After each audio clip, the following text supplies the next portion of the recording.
Hello and welcome to Jam Cam YouTube channel. आप सभी का एक बार फिर से स्वागत किया जाता है। इस वीडियो में हम डिस्कस करेंगे DSSB पीजीटी केमिस्ट्री का एक प्रीवियस ईयर क्वेश्चन पेपर का सॉल्यूशन। देखिए भाई, जो पीजीटी केमिस्ट्री का पेपर होता है DSSB में, उसमें दो सेक्शन होते हैं। एक सेक्शन ए जिसमें 100 क्वेश्चन रीजनिंग, मैथमेटिक्स इन सब से आते हैं, और 200 क्वेश्चंस जो है वो केमिस्ट्री से रिलेटेड एंड आपका जो टीचिंग मेथोडोलॉजी होती है उससे रिलेटेड आते हैं। तो उनमें से भी टीचिंग का किससे रिलेटेड 20 क्वेश्चन आते हैं। 180 क्वेश्चन आपका केमिस्ट्री से होते हैं। तो लगभग हम 9 पार्ट्स में उन्हें से 180 क्वेश्चन को डिस्कस करेंगे। 9 पार्ट्स आएंगे। एक पार्ट में हम 20 क्वेश्चन डिस्कस करेंगे, फिर नेक्स्ट पार्ट में फिर 20 क्वेश्चन डिस्कस करेंगे। ऐसे ऐसे करके हम 9 पार्ट्स में पूरा ये question paper with detail explanation solve करेंगे। तो पहले मैं ये बता दूं भाई, ये जो मैं पेपर आपको सोल्व करवा रहा हूं ये 2018 में पेपर लिया गया था। 2018 का पेपर है, ठीक है। ये 2018 का पेपर है, पीजीटी केमिस्ट्री DSSB का ही है, ठीक है। तो इसमें हम पार्ट 1 डिस्कस करेंगे। अगर आप में से किसी स्टूडेंट के पास 2018 के बाद 19, 20, 21 का अगर क्वेश्चन पेपर है तो आप मुझे मेरे व्हाट्सएप नंबर पे भेज दीजिएगा। मेरा व्हाट्सएप नंबर मैं यहाँ पे लिख देता हूँ 7988056861। इस पे आप मुझे भेज सकते हैं व्हाट्सएप पे अगर आपके पास और कोई क्वेश्चन पेपर है। ऑफिशियल होने चाहिए, ये जो है ये बिल्कुल ऑफिशियल है। चलिए भाई शुरुआत करते हैं। उससे पहले बता दूं भाई, अगर आप किसी भी पीजीटी केमिस्ट्री की प्रिपरेशन करना चाहते हैं तो पढ़ रहे IIT jam chemistry play store पे मिल जाएगी, और वहां पे आपको ये कोर्स मिल जाएगा जिसमें complete video lectures, test series, previous year questions का सॉल्यूशन आपको मिल जाएगा। चलो भाई, तो सबसे पहले हम स्टार्ट करते हैं जी। हमारा पहला क्वेश्चन आप स्क्रीन पे देख पा रहे हैं।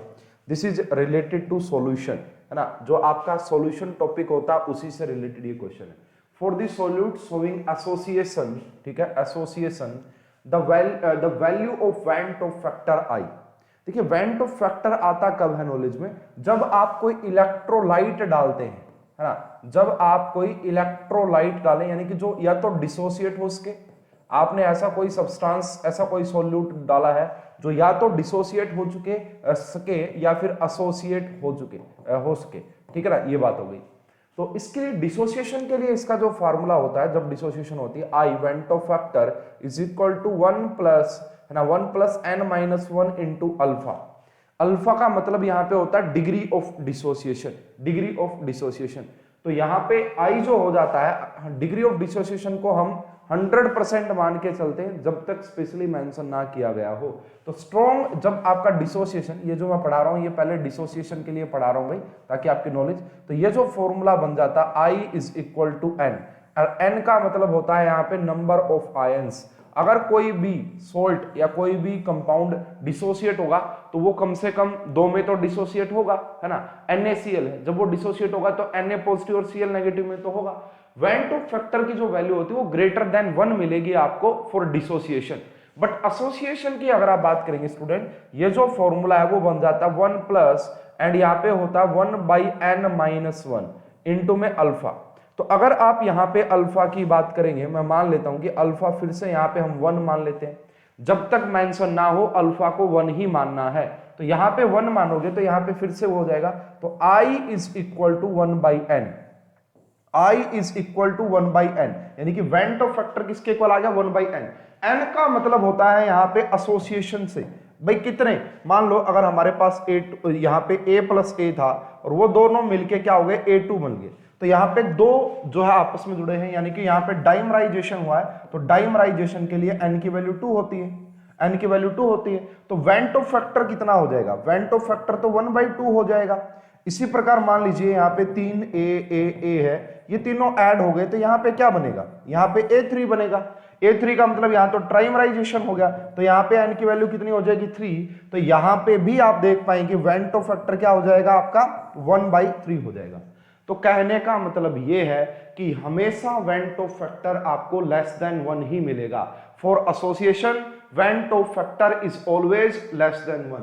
यही इस क्वेश्चन का यहाँ पे करेक्ट आंसर भी दिया गया है, यही इस क्वेश्चन का करेक्ट आंसर भी दिया गया है कि यहाँ पे I जो होगा, वेंट ऑफ फैक्टर जो होगा वो हमेशा लेस देन 1 होगा एसोसिएशन के लिए, एंड ग्रेटर देन 1 होगा डिसोसिएशन के लिए, and I is equal to 1 होगा नॉन इलेक्ट्रोलाइट के लिए। I इज इक्वल टू 1 होगा नॉन इलेक्ट्रोलाइट के लिए।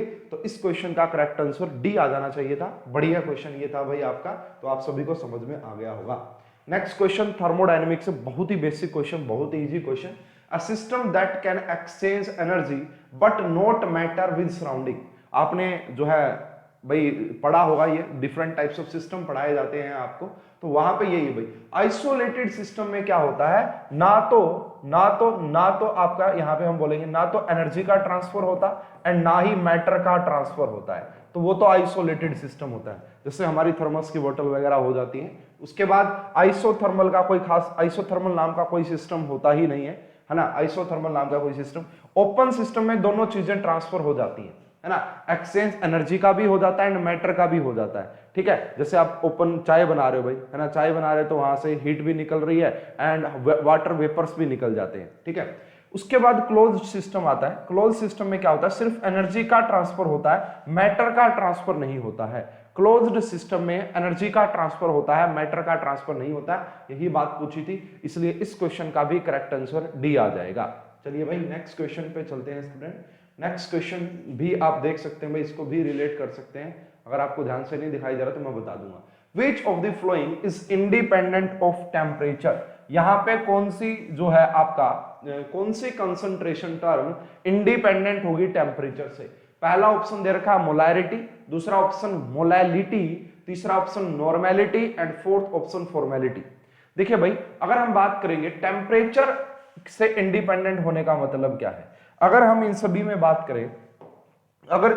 बात करें, जैसे मोलैरिटी की अगर आप बात करोगे, इसमें वॉल्यूम भी होती है ना। मोलैरिटी का फॉर्मूला क्या होता है भाई, मोलैरिटी की डेफिनेशन क्या होती है, number of moles of solute per unit volume होती है ना मोलैरिटी में। यहां पे वॉल्यूम होती है भाई, यहां पे नॉर्मेलिटी के अंदर भी वॉल्यूम होती है एंड आपका फॉर्मेलिटी के अंदर भी वॉल्यूम होती है। और आप सभी को बताया कि टेम्परेचर बढ़ाने या घटाने से टेम्परेचर से वॉल्यूम चेंज हो जाएगी, टेम्परेचर से वॉल्यूम चेंज हो जाती है ना। समझ रहे हैं ना मेरी बात को? जैसे आप टेम्परेचर बढ़ाते हैं तो वहां पे वॉल्यूम जरूर चेंज होती है। अगर वॉल्यूम चेंज हो गई, है ना, वॉल्यूम चेंज हो गई तो ये कोलिगेटिव प्रॉपर्टी, मतलब ये कंसंट्रेशन टर्म भी चेंज हो जाएगी। लेकिन अगर आप मोलैलिटी की बात करेंगे, मोलैलिटी का फॉर्मूला होता है नंबर ऑफ, फॉर्मूला या डेफिनेशन जो भी बोलो, number of moles of solute per unit, वहां पे जो है मास ऑफ सोलवेंट होता है। क्या होता है वहां पे, per unit mass of solvent. तो मास टेम्परेचर से चेंज नहीं होता है ना, मास इंडिपेंडेंट होता है टेम्परेचर से। कैसे? देखिए भाई, मैं मान लो अभी मैं सर्दियां चल रही हैं भाई यहाँ पे, तो सर्दियां मान लो हमारे यहाँ पे टेम्परेचर 10 डिग्री सेल्सियस है, तो मेरा आज वेट फॉर एग्जांपल 70 kg है। तो क्या गर्मियों में जो 50 डिग्री हो जाएगा मेरा वेट चेंज हो जाएगा क्या? टेम्परेचर की वजह से मास चेंज होता है क्या? नहीं होता। वॉल्यूम चेंज जरूर होती है, तो ये बात ध्यान रखिएगा, जो मोलैलिटी है वो टेम्परेचर से डिपेंडेंट नहीं करती है। बाकी जो ये मोलैरिटी, नॉर्मेलिटी एंड फॉर्मेलिटी, ये सब टेम्परेचर पे डिपेंड करती है। इसलिए इस क्वेश्चन का जो करेक्ट आंसर है वो that is molality is the correct answer. ठीक है भाई, चलिए नेक्स्ट क्वेश्चन की बात करते हैं स्टूडेंट। यस भाई, ये जो क्वेश्चन है ये बढ़िया लेवल का क्वेश्चन है, बीएससी लेवल का क्वेश्चन है, लेंथी लेवल का क्वेश्चन है। ठीक है, इस टाइप के क्वेश्चंस को मैं सजेस्ट करूंगा कि आप छोड़ के ही आ जाए। ठीक है, आप इसको स्किप करें क्योंकि ये बहुत ज्यादा टाइम कंज्यूमिंग है। या तो आपको पता है तो डायरेक्ट लगा दीजिएगा, नहीं तो बहुत लेंथी पड़ेगा। केमिकल काइनेटिक्स से रिलेटेड ये क्वेश्चन है स्टूडेंट, बीएससी बेस्ड लेवल का ये क्वेश्चन है। अकॉर्डिंग टू लिंडमैन, ये एक साइंटिस्ट का ही नाम है, मैकेनिज्म ऑफ यूनिमोलिकुलर रिएक्शन, है ना भाई, एक साइंटिस्ट है ना, ये साइंटिस्ट है और इनके लिए मैकेनिज्म बताना है। The observed at low concentration follows. देखिए भाई, इसमें वैसे तो पूरा डेरिवेशन होता है इसका, जिसमें स्टडी स्टेट अप्रोक्सीमेशन का भी यूज करना पड़ता है, लेकिन लास्ट में जाके यही चीज निकलती है। और हम भी जब पढ़ाते हैं तो आपको यही बोलते हैं कि ये चीज ध्यान रखना। देखिए यहाँ पे लो कंसंट्रेशन की जगह लो प्रेशर भी मिल सकता है। अगर आपका प्रेशर हाई होगा, हाई प्रेशर हो या कंसंट्रेशन आपका हाई हो, तो वो फॉलो करती है फर्स्ट ऑर्डर की काइनेटिक्स, अगर आपका प्रेशर या कंसंट्रेशन लो होंगी तो वो फॉलो करती है सेकंड ऑर्डर की काइनेटिक्स, इसका पूरा डेरिवेशन होता है, समझाने में कम से कम आधा घंटा लगेगा, और उसके बाद अगर आपकी बेसिक नॉलेज बहुत स्ट्रॉन्ग है, स्टडी स्टेट अप्रोक्सीमेशन का आइडिया है, mechanism different types of complex mechanism का अगर आपको आइडिया, तो ही आप इसको समझ पाएंगे, है ना। तो इसलिए यहाँ पे देखिए भाई, करेक्ट आंसर क्या है, सेकंड ऑर्डर। अगर आपसे क्वेश्चन पूछेगा तो नेक्स्ट टाइम हो सकता है कि हाई कंसंट्रेशन पे बताइए वो किसको फॉलो करेगा, है ना। ये पूरा एक मैकेनिज्म होता है भाई, ये पूरा एक मैकेनिज्म है, यहाँ पे आपको मिल जाएगा, इसके बारे में पढ़ लीजिएगा। ये साइंटिस्ट का नाम है, थोड़ा सा आपको दिख नहीं रहा होगा यहाँ पे, ठीक है। तो यहाँ पे मैं लिख देता हूँ, अगर आप इसको सर्च करेंगे तो कुछ इस नाम से ये आपका, इसको ये लिख देना बस आप, ठीक है ना, लिंडरमैन मैकेनिज्म लिख दीजिएगा, तो यहां से आपको इसके बारे में सारी चीजें पता लग जाएगी। मेन जो पॉइंट था वो मैंने आपको बता दिया कि अगर हाई कंसंट्रेशन या प्रेशर होगा तो फर्स्ट ऑर्डर की काइनेटिक्स को फॉलो करता है, अगर लो आपकी कंसंट्रेशन या प्रेशर तो सेकंड ऑर्डर की काइनेटिक्स को फॉलो करेगा। तो इसका करेक्ट आंसर आ जाएगा सेकंड ऑर्डर, ठीक है। नेक्स्ट क्वेश्चन देखिएगा स्टूडेंट, ये भी केमिकल काइनेटिक्स का ही क्वेश्चन है। तो यहां पे क्या कहा जा रहा है, the ratio of specific rate constant rate constant at two different temperature separated by 10 degree Celsius. देखिए भाई, आपको ये पढ़ाया जाता है कि अगर आप यहाँ पे, अगर आप टेम्परेचर को 10 डिग्री सेल्सियस से चेंज कर देते हैं तो वहां पे रेट भी आपका 2 से 3 टाइम्स चेंज हो जाता है, ठीक है। तो इसी को जब आप देखोगे, जब 10 डिग्री सेल्सियस से आप चेंज करते हैं तो रेट और रेट कांस्टेंट की वैल्यू अफेक्ट करती है। तो यहाँ पे जो ये चीजें होंगी, इनका जो रेशियो होता है ना, इसको कुछ ऐसे लिखा जाता है भाई, मान लो ये T टेम्परेचर पे था, है ना, एंड उसके बाद यहाँ पे ये T+10 टेम्परेचर पे है, इनका जो रेशियो आ जाता है उसी को हम किसके नाम से जानते हैं, अल्फा। उसी को अल्फा के नाम से जाना जाता है, और इस अल्फा को हम टेम्परेचर कोफिशिएंट बोलते हैं। इस अल्फा को हम टेम्परेचर कोफिशिएंट बोलते हैं, ठीक है भाई। ये पढ़ाया जाता है केमिकल काइनेटिक्स के अंदर, इजी है। रेट कैसे टेम्परेचर के ऊपर डिपेंड करता है, या रेट कांस्टेंट, तो उससे रिलेटेड ये आप समझ सकते हैं, ठीक है भाई। ए इज द करेक्ट आंसर।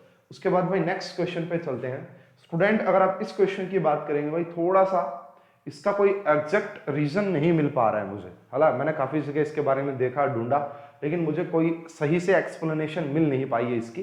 तो वैसे क्वेश्चन देख लेते हैं क्या कह रहा है। ये कह रहा है कि vapour pressure of 0.1 molar KNO3 at 100 degree Celsius is this. तो एक्टिविटी ऑफ वाटर निकालनी भाई, एक्टिविटी ऑफ वाटर निकालनी है, ठीक है। तो अगर आप देखें वैसे तो एक्टिविटी ऑफ वाटर का जो फॉर्मूला होता है वो यही होता है भाई, यहाँ पे जो वेपर प्रेशर आपका सॉल्यूशन का होगा, vapour pressure of solution by में vapour pressure of water, by में vapour pressure of water, pure water. तो आपको ये एक्टिविटी निकालने के लिए भाई, एक तो दे रखा है 730 दे रखा है, दूसरा आपको कंसंट्रेशन और टेम्परेचर दे रखा है। तो P is equal to CRT से आप निकाल सकते हैं। मैंने ट्राई किया था लेकिन हो नहीं पा रहा है, ये एक्सप्लेनेशन आ नहीं रही है। तो इस क्वेश्चन को मैं कहूंगा भाई, आपको अगर मिले तो ठीक है, हालांकि भाई मैंने काफी बुक्स में भी देखा इसके बारे में, मुझे कोई इसकी एग्जैक्ट ये ना आंसर आ रहा था। मैंने P is equal to CRT से भी निकाल के देखा, एक दो मेथड से और देखा, ट्राई किया, काफी टाइम लगाया, लेकिन नहीं कोई करेक्ट एक्सप्लेनेशन मिली। तो इसको आप स्किप कर लेना भाई, आप अगर आपको आए तो आप निकाल लेना। ये क्वेश्चन मुझसे नहीं हो पाया, किसी को निकल जाए तो वो वीडियो के कमेंट बॉक्स में जरूर बताइएगा कि इस क्वेश्चन को इस तरीके से किया जा सकता था, ठीक है। ये एक क्वेश्चन नहीं हो पाएगा। नेक्स्ट क्वेश्चन की बात करते हैं स्टूडेंट। यस, ये इजी है भाई, और आपको different types of half life method पढ़ाए जाते हैं, हाफ लाइफ टाइम्स पढ़ाया जाता है, उससे रिलेटेड है ये क्वेश्चन। ये कह रहा भाई देखो, इस क्वेश्चन को करने का बहुत लेंथी क्वेश्चन है ये। अगर आपको हाफ लाइफ टाइम याद नहीं है, बहुत लेंथी क्वेश्चन है। अगर आपको हाफ लाइफ टाइम याद है तो बहुत ही आसान क्वेश्चन है। तो क्या कहना होता है, देखिए भाई मैं बता देता हूं। अगर हम बात करें जो T 50% होता है वो क्या होता है, उसी को तो T1/2 बोलते हैं ना, हाफ लाइफ टाइम। अगर आप T 75% की बात करेंगे ना student, that is 2 times of T half life.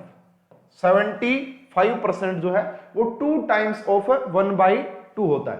अगर आप बात करेंगे T यानी कि दो दे रखा है 93.75% is equal to 4 times of T half life.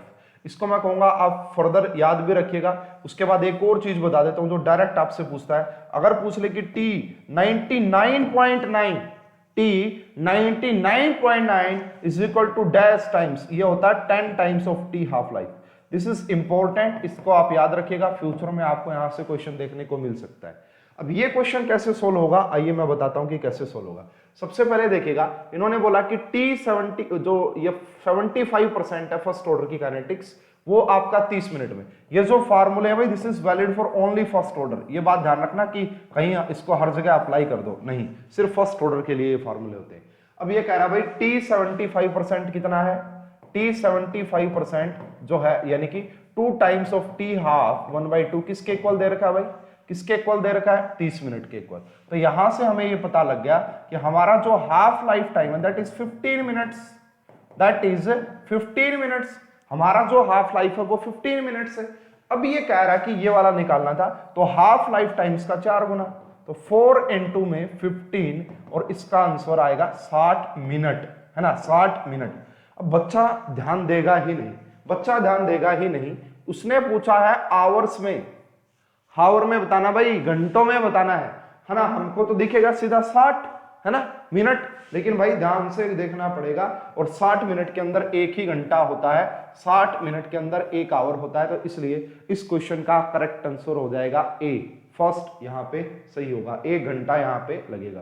तो देखो यार, ये जो अगर ये याद है तो देखो हमने कोई फॉर्मूला अप्लाई ही नहीं किया है ना, और ना ही कोई कैलकुलेशन की है। ये चीजें याद होनी चाहिए भाई, यही शॉर्ट ट्रिक बनती है आप सभी के लिए, ठीक है। चलिए नेक्स्ट उस पे चलते हैं स्टूडेंट, नेक्स्ट क्वेश्चन पे। Yes, this is also related to chemical kinetics and बहुत बढ़िया लेवल का क्वेश्चन है, जो रिएक्शन मैकेनिज्म। केमिकल काइनेटिक्स में आपको रिएक्शन मैकेनिज्म पढ़ाया जाता है। जो रिएक्शंस होती है वो बेसिकली 2 टाइप की होती हैं, एक सिंपल रिएक्शन होती है और एक कॉम्प्लेक्स रिएक्शन होती है। कॉम्प्लेक्स रिएक्शन एक से ज्यादा स्टेप के अंदर आपको देखने को मिलेंगी, डिफरेंट। तो ये कह रहा भाई हमारे पास एक ये रिएक्शन, ये इसके डिफरेंट स्टेप्स दे रखे हैं, तो आपको रेट लॉ एक्सप्रेशन बताना है। देखिए स्टूडेंट, यहाँ पे आपको स्लो कह के ये बात बता दिया है, स्लो कह के ये बात बता दी गई कि दिस इज RDS। जो स्लोएस्ट स्टेप होता है वही हमारा क्या होता है, RDS। RDS बोले तो rate determining step, rate determining step. तो भाई यही आपका इसकी काइनेटिक्स को एक्सप्लेन करता है। एक फास्ट स्टेप है और एक स्लो स्टेप है, तो इसकी जो काइनेटिक्स होगी वो इस स्लो स्टेप के द्वारा ही पता लगती है। तो इसके लिए अगर आप यहाँ पे रेट कांस्टेंट लिखेंगे, यानी कि रेट लॉ एक्सप्रेशन, तो क्या लिखेंगे भाई, देखो यहाँ पे इसके लिए, तो ये देखो इसकी कंसंट्रेशन, मान लेते हैं कि हमारा कोई भी यहाँ पे क्या रहेगा, अननोन।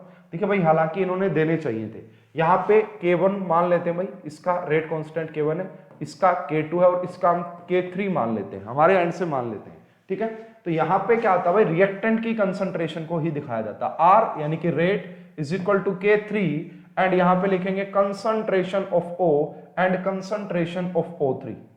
अब ये देखिए, ये तो आपको ऑप्शन में ही नहीं दिखाई दे रहा होगा, ऐसा कुछ तो ऑप्शन में ही नहीं दिखाई दे रहा। उसका रीजन ये है कि हम रेट लॉ एक्सप्रेशन में इंटरमीडिएट के कंसंट्रेशन को नहीं दिखाते हैं, हम रेट लॉ एक्सप्रेशन में इंटरमीडिएट की कंसंट्रेशन को नहीं दिखाते हैं। तो यहां पे हमें यह पता लग गया जी कि ये तो इंटरमीडिएट है भाई। देखो ओ क्या शुरू में था क्या, नहीं था ना, ये रिएक्शन स्टार्ट होने के बाद बना है और रिएक्शन खत्म होने से पहले डिसअपीयर हो चुका है, इसका मतलब दिस इज इंटरमीडिएट। ये क्या है, हमारा एक इंटरमीडिएट है। तो इस रेट लॉ एक्सप्रेशन में इसको हटाना पड़ेगा, तो इसके लिए हमें यहाँ पे O की कंसंट्रेशन निकालनी पड़ेगी। तो O की कंसंट्रेशन निकलेगी पहली 2 रिएक्शन से। देखिए अगर मैं इसका K1 लिखूंगा, K1, या फिर आप ये देख लो भाई K1/K2, ये बेसिकली इक्विलिब्रियम में है, तो K इक्विलिब्रियम किसके इक्वल होता है, K1/K2 के इक्वल। किसके इक्वल होता है, K1/K2 के इक्वल। तो ऐसे ही मैंने लिखा यहाँ पे K1/K2 किसके इक्वल होता है भाई, प्रोडक्ट की कंसंट्रेशन, ठीक है जी, लिखो, यानी कि O2 की कंसंट्रेशन एंड O की कंसंट्रेशन, इसको डिवाइड कर देंगे O3 की कंसंट्रेशन से, इसको डिवाइड कर देंगे O3 की कंसंट्रेशन से। तो अब हमारी यहां से O की कंसंट्रेशन क्या आ जाएगी, K1 into K2, K1 into K2, and यहां मल्टीप्लाई में चला जाएगा O3 एंड नीचे आ जाएगा O2, नीचे क्या आ जाएगा जी, O2। अब इसकी इस O की वैल्यू को इसमें पुट करो, इस O की वैल्यू को इसमें पुट करो। तो जैसे ही आप इसके अंदर पुट करते हैं वैल्यू क्या आएगी, देखो भाई, पहली बात तो यहां पे देखिए K1/K2 इंटू K3। बहुत सारे एग्जाम में इसको भी पूछा जाता है भाई, बहुत सारे एग्जाम में इसको भी पूछा जाता है, और इसको हम K इफेक्टिव बोलेगा, एग्जामिनर बोलेगा भाई बताओ इस K इफेक्टिव की वैल्यू क्या होगी, इफेक्टिव रेट कांस्टेंट। तो किसके इक्वल हो जाएगी, K1/K2 इंटू K3। अब यहाँ पे देखिए भाई, ठीक है, इस O की जगह पुट करोगे O3 and divide by O2, ठीक है। और एक O3 पहले से ही था तो क्या लग जाएगा स्क्वायर, एक O3 ये पहले से ही था स्क्वायर, और ये वाली टर्म ऊपर जाएगी। तो अब देखना भाई, जब इसको देखेंगे तो यहां से पता लग रहा है कि हमारा थर्ड आ रहा है। देखो के, यानी कि इस पूरे को इसने के बोल दिया है, ठीक है, के O की पावर 2, O3 की पावर 2, ठीक है, और O2 की पावर -1। ये नीचे जब ऊपर लेके जाओगे तो माइनस की हो जाएगी। तो ये बहुत ही बढ़िया क्वेश्चन था भाई केमिकल काइनेटिक्स का। थर्ड इसका करेक्ट आंसर आना था। कॉम्प्लेक्स रिएक्शन मैकेनिज्म का ये क्वेश्चन था। स्लोएस्ट स्टेप से आरडीएस पता लग गया, बट आरडीएस पता लगने के बाद रेट ला एक्सप्रेशन में इंटरमीडिएट नहीं दिखाएंगे, इंटरमीडिएट को हटाना था। इंटरमीडिएट की कंसंट्रेशन निकाली पहले दोनों से, उसके बाद ये वाली वैल्यू यहां पुट की, तो इस प्रकार से हम इस क्वेश्चन को कर पाए। ठीक है, चलिए स्टूडेंट नेक्स्ट क्वेश्चन की तरफ चलते हैं। नेक्स्ट क्वेश्चन क्या कहता है? हाँ, नेक्स्ट क्वेश्चन इजी क्वेश्चन रहेगा भाई, बहुत ही इजी क्वेश्चन है, ये भी केमिकल काइनेटिक्स से रिलेट कर रहा है। तो क्या कह रहा है? The rate constant of a reaction at 40 degree Celsius is exactly twice of that 30 degree Celsius.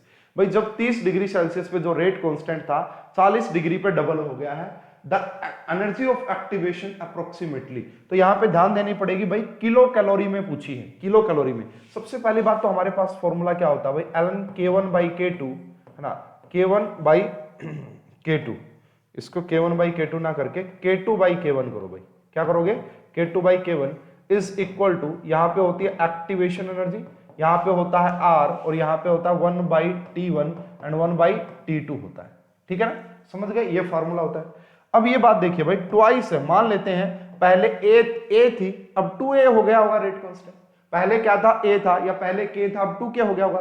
तो यहां पे आएगा जी ln2, इसकी वैल्यू जो होती है ये होती है 0.693। ठीक है ना, यहां से निकाला। R की वैल्यू अगर आप कैलोरी में निकालना चाहेंगे, R की वैल्यू अगर आप कैलोरी में निकालेंगे दैट इज 2, तो ये ऊपर आके मल्टीप्लाई हो जाएगा भाई, है ना, ये ln2 बनाइए, ऊपर आके मल्टीप्लाई हो जाएगा। अब यहां पे देखिए भाई, ये एक्टिवेशन एनर्जी निकालनी है। अब ध्यान देना पड़ेगा जी, यहां पे देखिए T1 जो है, यहां पे जो ये R की वैल्यू होती है, ये कैलोरी केल्विन में होती है, केल्विन में, तो इनको केल्विन में कन्वर्ट करना पड़ेगा। तो सबसे पहले T1 है 30 डिग्री, तो 273 में 30 ऐड करोगे तो ये बन जाएगा जी आपका 303। कितना बनेगा? 303। तो यहां पे करेंगे 1/303, माइनस में यहां पे करेंगे 313, तो ऊपर देखोगे 10 बच जाएगा, ऊपर इनका 10 और इसकी मल्टीप्लाई कर देनी है। तो जब आप इसको, इस कैलकुलेशन को सोल्व करोगे, यहां से आपकी एक्टिवेशन एनर्जी आ जाएगी, ये वाली आपकी नहीं, ये नहीं आएगी डायरेक्ट, ये नहीं आएगी डायरेक्ट, आएगी उसमें, यहां से जो ये एक्टिवेशन की वैल्यू आएगी ये कैलोरी में आएगी, सिर्फ कैलोरी में। किस में आएगी जी? सिर्फ कैलोरी में। लेकिन हमसे आंसर पूछा है किलो कैलोरी में, किलो कैलोरी में। इस जो भी यहां से वैल्यू आए उसको 1000 से डिवाइड करना, जो भी यहां से वैल्यू आए उसको 1000 से डिवाइड करना, तब जाके आपका ये वाला करेक्ट आंसर आएगा, है ना। वैसे तो देख सकते हो भाई, ये ऐसी वैल्यू आपको एक ही मिलेगी तो आप फटाक से आंसर लगा पाएंगे। देखिए भाई, इस पेपर को जब ध्यान से देखोगे तो फॉर्मूला बेस्ड क्वेश्चन है, अच्छे क्वेश्चन भी हैं, एंड यूनिट कन्वर्जन तो हर क्वेश्चन में परेशान कर रहा है। Unit conversion, calculation, physical chemistry specially परेशान आपको कर रही होगी। जैसे कि वो जो मैंने केमिकल काइनेटिक्स का क्वेश्चन करवाया हावर और मिनट वाला, वहां पे गलती के पूरे चांस थे। इस क्वेश्चन में भी कैलोरी में आंसर निकालोगे तो पंगा पड़ जाएगा। अब बहुत सारे बच्चों को R की वैल्यू कैलोरी में नहीं पता होगी कितनी होती है, तो बड़ा मतलब ln2 की वैल्यू नहीं पता होगी कितनी होती है, तो जबरदस्त है ना। तो इस क्वेश्चन का जो करेक्ट आंसर वो तीसरा आ जाएगा। चलिए भाई नेक्स्ट क्वेश्चन की बात कर लेते हैं स्टूडेंट। ये क्वेश्चन भी भाई बहुत ही बढ़िया क्वेश्चन मैं कहूंगा, ठीक है। किससे रिलेटेड है वो सारी बातें करते हैं, और शायद आपको दिख नहीं रहा होगा ये भी, इसको मैं पढ़ के बता देता हूँ कि क्या कहानी है जी इसकी। तो देखिए ये कह रहा है 18.2 ग्राम, है ना, 18.2 ग्राम यूरिया।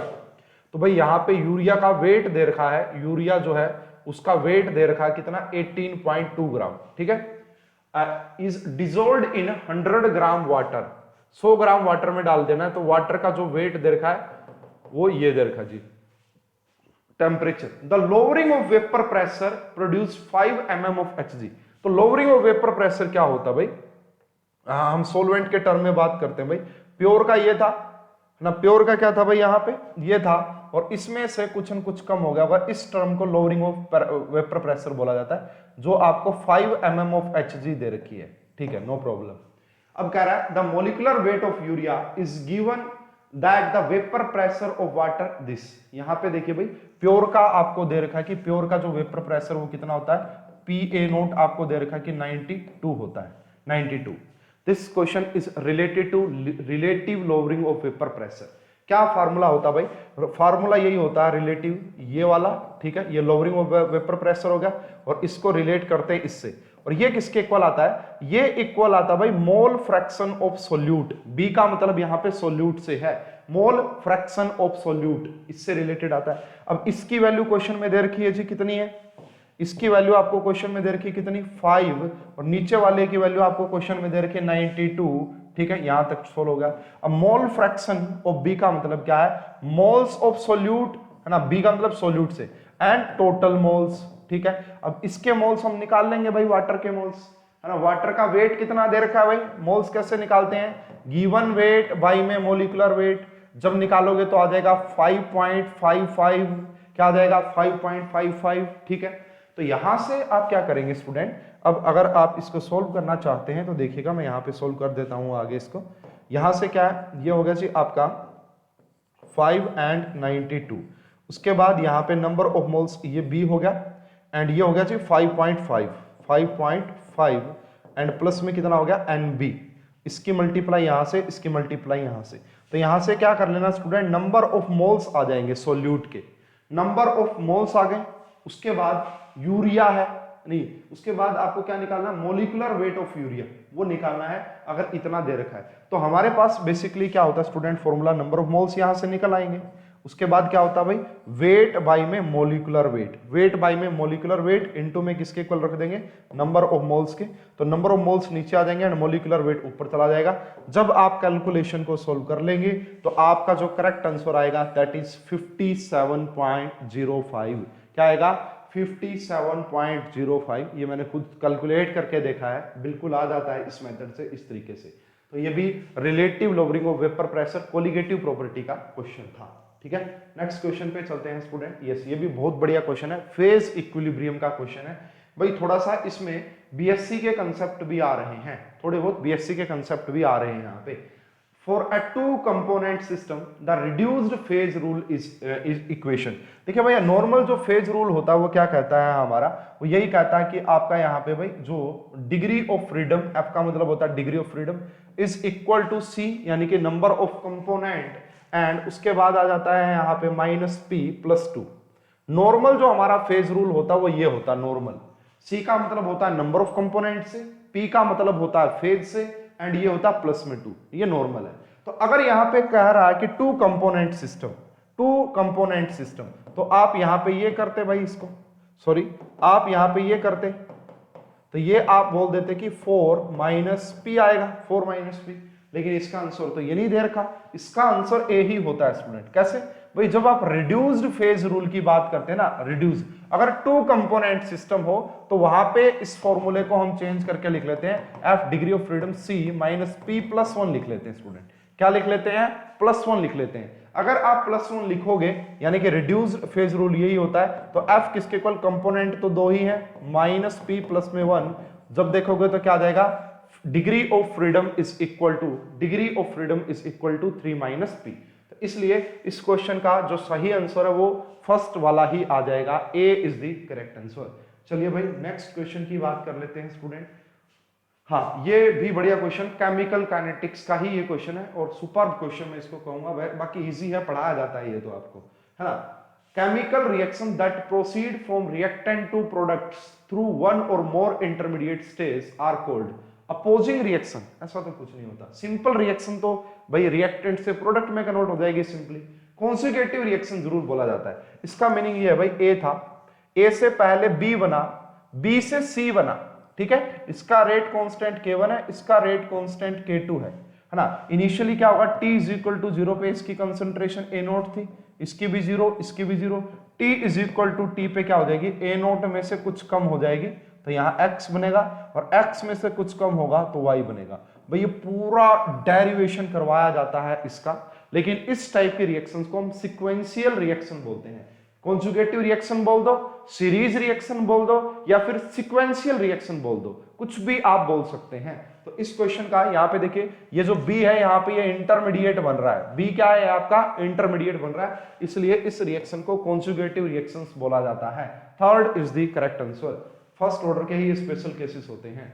उसके बाद देखते हैं भाई नेक्स्ट, ये भी बढ़िया क्वेश्चन पूछा गया था भाई आप सभी से, ये भी क्वेश्चन बहुत अच्छा है, बेसिक मोल कंसेप्ट से रिलेटेड ये क्वेश्चन है।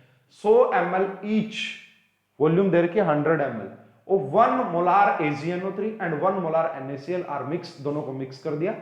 The nitrate ion concentration in the resulting solution, nitrate ion NO3 negative की कंसंट्रेशन आपको बतानी है जब दोनों को मिक्स कर दिया हो। देखिए स्टूडेंट, सबसे पहले तो बात ये समझनी पड़ेगी यहाँ पे कि आपको, अगर हम मान लें कि इसकी मान लेते हैं AgNO3 की, तो यहाँ पे कंसंट्रेशन कितनी दे रखी है भाई? कंसंट्रेशन बोले तो मोलैरिटी, वो 1 मोलर दे रखी है।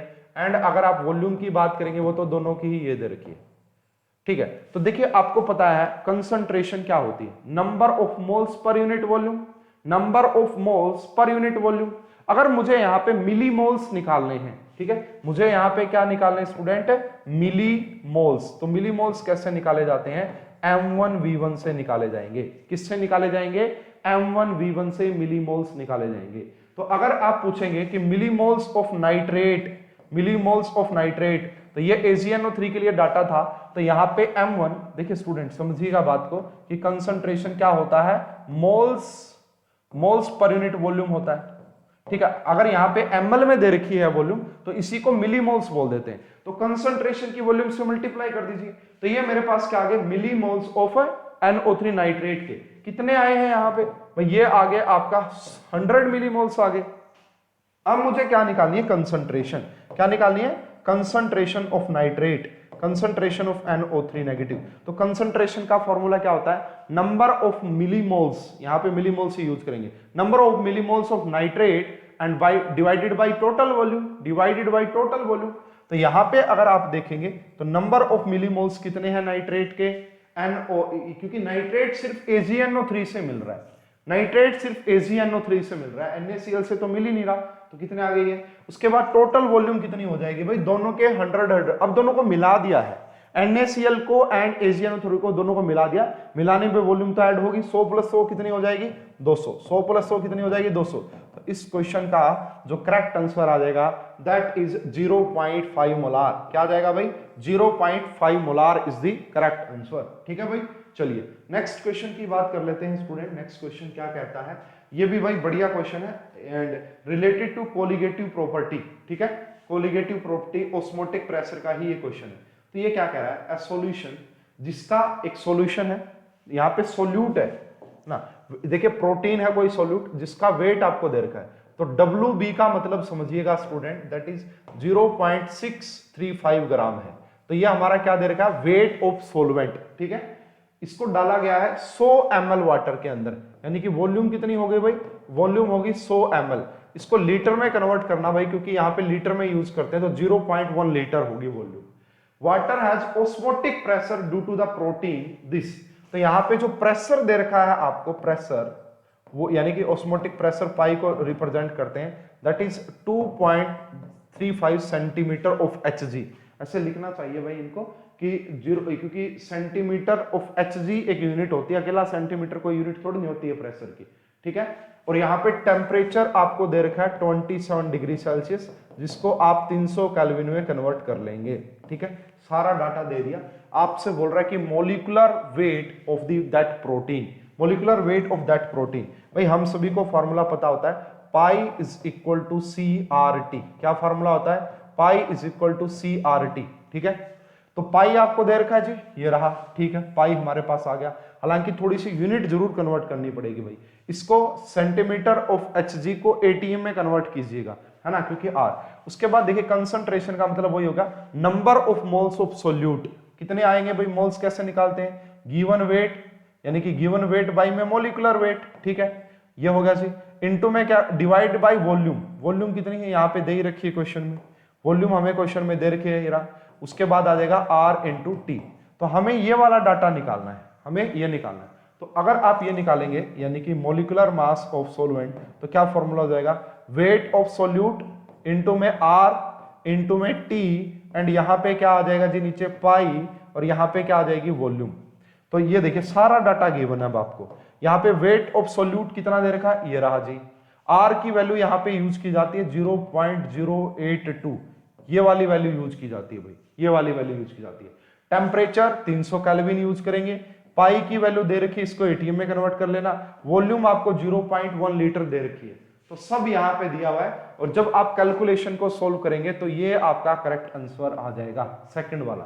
तो भाई मैंने फॉर्मूला एंड डाटा आपको एक्सप्लेन कर दिया है, फॉर्मूला आप लगा के देख लेना, होप कि आपका ये क्वेश्चन सोल्व हो जाएगा।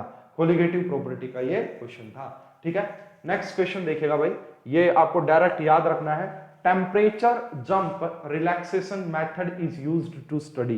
किसको स्टडी करने के लिए भाई, जो आपकी वेरी फास्ट रिएक्शन होती है, जो वेरी फास्ट रिएक्शन होती है वहां पे इस मेथड का यूज किया जाता है, टेम्परेचर जंप रिलैक्सेशन मेथड का, ठीक है। ए इज द करेक्ट आंसर, यहां पे दिया ही हुआ है। उसके बाद देखिएगा भाई, yes, for an ideal solution which of the following is true.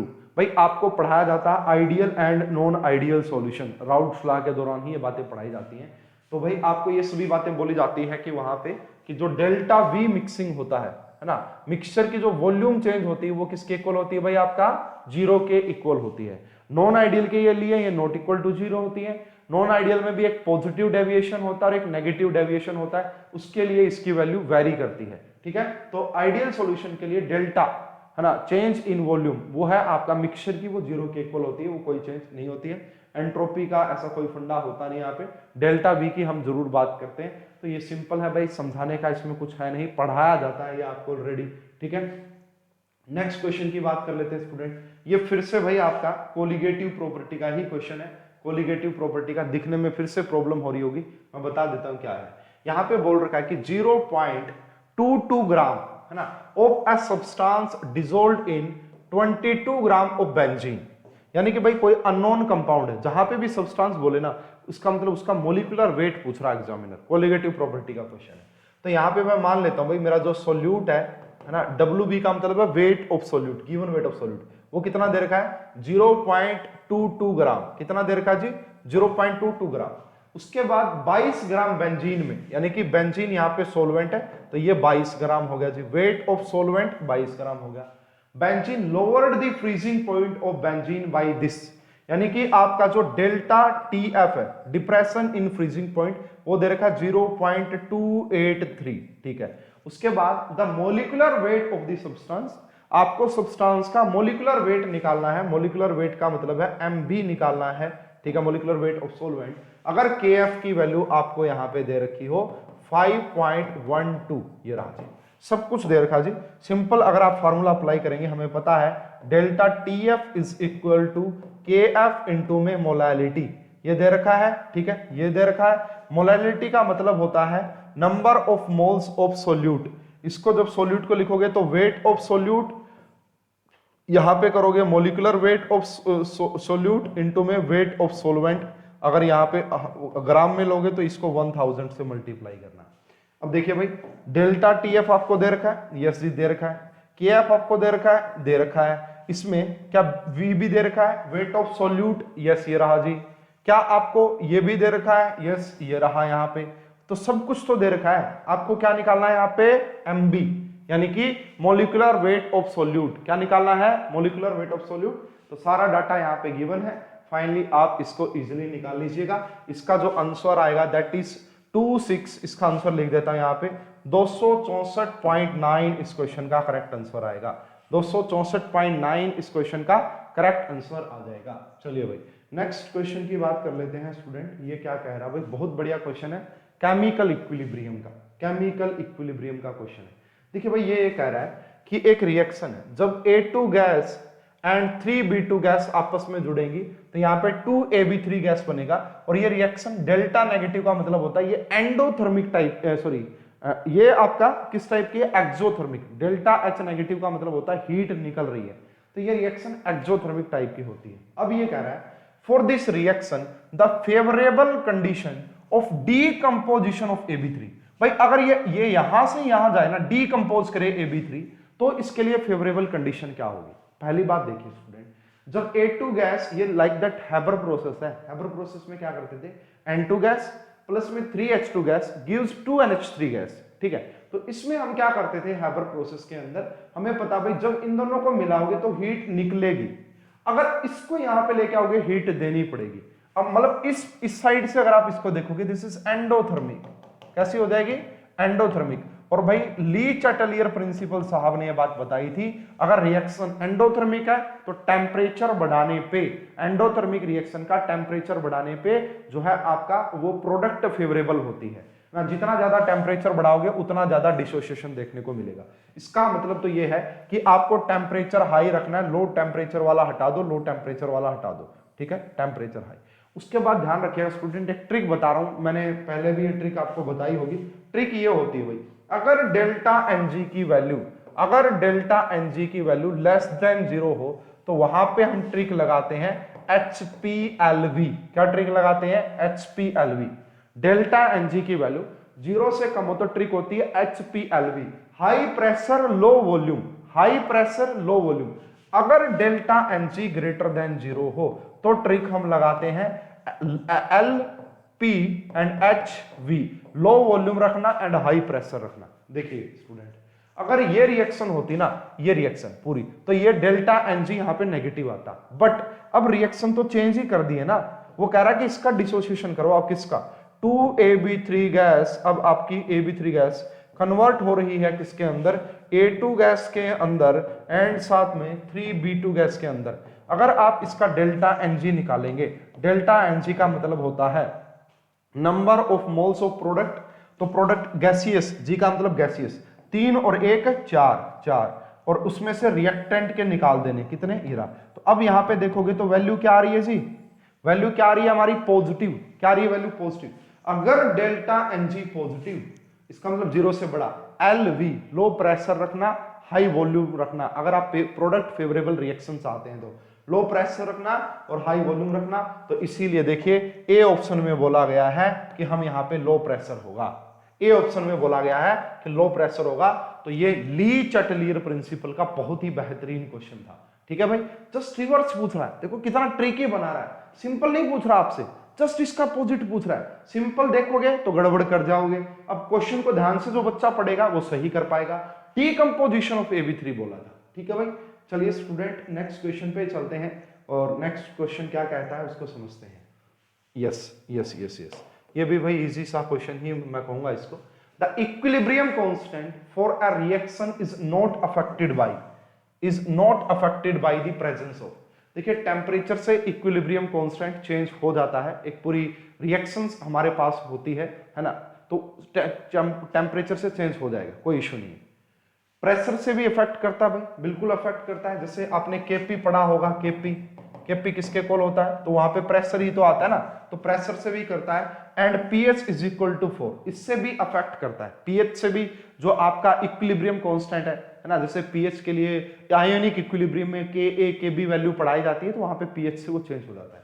But भाई कैटालिस्ट जो होता है ना, कैटालिस्ट इक्विलिब्रियम कांस्टेंट को अफेक्ट नहीं करता है ना। कैसे, अगर वो फॉरवर्ड डायरेक्शन में बढ़ाएगा तो कैटालिस्ट का काम क्या होता है, वो रेट ऑफ रिएक्शन को इंक्रीज करता है, वो इक्विलिब्रियम को डिस्टर्ब नहीं करता है। कैटालिस्ट कभी भी इक्विलिब्रियम को डिस्टर्ब नहीं करेगा, वो रेट ऑफ रिएक्शन को इंक्रीज जरूर करेगा, वो एक्टिवेशन एनर्जी को चेंज करने का काम करता है। कैटालिस्ट का कोई भी अफेक्ट नहीं पड़ता है इक्विलिब्रियम कांस्टेंट पे, ठीक है ना, बात समझिए। जितनी ज्यादा वो रिएक्शंस को जल्दी करवाता है, जितनी वो फॉरवर्ड जितनी लेके जाएगा उतनी ही बैकवर्ड भी लेके आएगा, है ना। तो ओवरऑल इक्विलिब्रियम को अफेक्ट नहीं करता है कैटालिस्ट, ठीक है। ये रहा। नेक्स्ट क्वेश्चन की बात करते हैं स्टूडेंट, ये केमिकल काइनेटिक्स का क्वेश्चन है, हालांकि इसमें छोटी सी मिस्टेक यहाँ पे टाइपिंग मिस्टेक की हुई है। यहाँ पे क्या है, ये क्वेश्चन क्या कहता है, ये कह रहा है द हाफ, सिर्फ ये लिखा हुआ है, यहाँ पे हाफ लाइफ लिखना चाहिए था, है ना, इन्होंने लिखना चाहिए था if the half life time of reactant is independent of the initial concentration. Half life time of a reactant is independent of the initial concentration. The order of reaction. अब आप सभी को यह बात पता होती है ना, जो T हाफ लाइफ होता है वो 0.693 डिवाइड बाई K होता है। ये किस ऑर्डर के लिए ऐसा होता है, तो ये तो आपका फर्स्ट ऑर्डर की केमिकल काइनेटिक्स के लिए ऐसा होता है। तो आप यहां पे देख पा रहे हैं कि जो हाफ लाइफ टाइम है वो इनिशियल कंसंट्रेशन पे डिपेंड नहीं कर रहा है, वो जो आपका रिएक्टेंट की कंसंट्रेशन के ऊपर डिपेंड नहीं कर रहा है। इसलिए इस क्वेश्चन का जो करेक्ट आंसर हो जाएगा that is first order is the correct answer, that is first order is the correct answer. ठीक है भाई, ये थे हमारे पहले 20 क्वेश्चन। ठीक है, DSSB PGT का ये 2018 का क्वेश्चन पेपर है, पहले 20 क्वेश्चन डिस्कस किए हैं। ऐसे ऐसे भाई 180 क्वेश्चन, मतलब ये तो 20 हो गए, 180 क्वेश्चन और है, जिनमें से 20 क्वेश्चन तो आपका भाई जो है टीचिंग से रिलेटेड है, मतलब वो बीएड वगैरह में पढ़ाए जाते हैं, वो तो मैं नहीं करवाऊंगा। बाकी के जो 160 क्वेश्चन बचते हैं वो भी हम ऐसे 20-20 के पार्ट में कंप्लीट करते जाएंगे। होप कि आपको ये डिटेल एक्सप्लेनेशन काफी समझ में आ रही होगी, आपको पेपर के लेवल का पता लगता जा रहा होगा, आपको ये पता लग रहा होगा कि किस टाइप के ट्रिकी क्वेश्चन आपसे पूछे जा रहे हैं, कहाँ पे हमें मिस्टेक नहीं करनी है, किस टाइप के क्वेश्चन हमें पढ़ने हैं। तो ये वीडियोस आपके लिए काफी हेल्पफुल होगी। अगर हेल्पफुल है तो आप कमेंट करके जरूर बताइएगा, किसी क्वेश्चन में कोई मिस्टेक हो तो भी कमेंट कीजिएगा। अगर वीडियो अच्छी लगती है तो लाइक और शेयर करना तो बनता है। मिलते हैं नेक्स्ट वीडियो में, जब तक के लिए आप सभी का बहुत बहुत धन्यवाद। Thank you.